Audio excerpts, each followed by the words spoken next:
Setsima TV, l'actualité en temps réel dans la spontanéité et la rigueur. Setsima TV, xibaar yu wér te wóor. la bokk boo ko xoolee xam ne bii baat ak TP bii mu yor ak falara gii xam ne xar bi xar ndaana na ko jur kii nag boo ko gisee mooy Adamo ngi nii moo sonal ñëpp ginnaaw da ngaa bëgg waali xar ginnaaw da ngaa bëgg waali bëgg la nga jox ko cër di ko ndamoo ku ne Adamo ne Wally Seck dama ne ku ne Adamo ne Wally Seck Adamo ne ku ko laal nga laalaat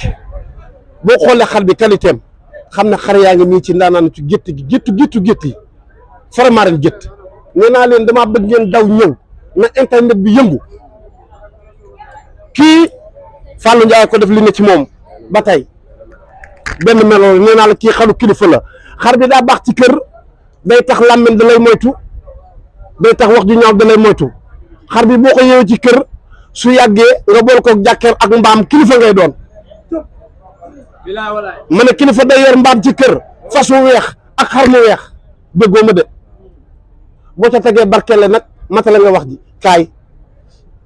kii cuulul la nee naa la bariwul fi boo koy xool ba woon géttu Ndakaaru Njaay par benn ngay gis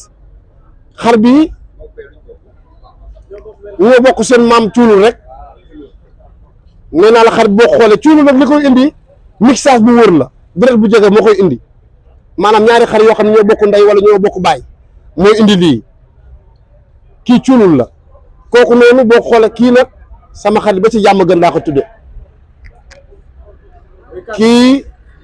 Alioune Tall njool ma ci jàmm gën nee naa la bu dama ne tarkindaa bi nga xam ne moo dëkk ak Siteu xale bu nangoo liggéey bi xale bu am job bi Alioune Tall xale baa nga ne borom jàmm gën di takk ay xar yu qualité te man damaa bëgg ku yor qualité muy sama xarit bi sama nit moom laa tudde lii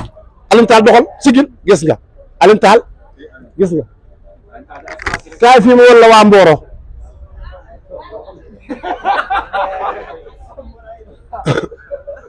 waa Mboro ngi nii ma ne ndànd quelque ba meer taata gën lu ko sàkkal ngin gi neew padoor Thielmaxa njuk boo demee ba Thielmaxa da ngay jàdd jëm Mboro waa Mboro ngi nii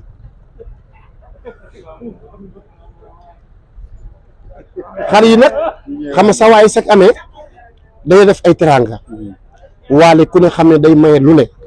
day maye ñi nga xam ne seen doole jotul seen ginnaaw mu leen di jox xar yi lii lépp dafa ñëw taxaw na wax Sanekh waxaale lépp man Sanekh Bongo yée nga gis tamit noonu la fa demee xaaj bi nekk xaaju xar yi nekk fii yëpp fay na ko ñëwal kii Amady Badiane la Amady moo ko moom xaru Amady la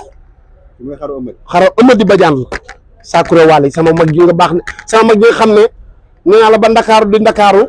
fecckat yi bari réew mi bari Amady nga ne bërët na Wally Seck rek la Amady maa ngi fàtte bi ngay ànd ak Wally depuis 2006 am na benn concert bu ma la fekkoon ak Wally Amady bi ngay ànd ak Wally boobu xaal bi ñoragul de nee naa la ba xaal bi ñoree nag ñu xar ko muy yéen ñaar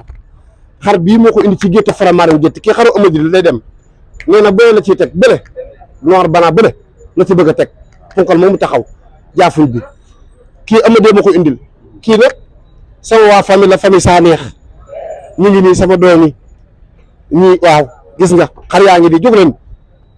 nee naa la lu waaye am di nga am xar fii xar mu baax. Setsima TV, l'actualité en temps réel dans la spontanéité et la rigueur. Setsima TV, xibaar yu wér te wóor.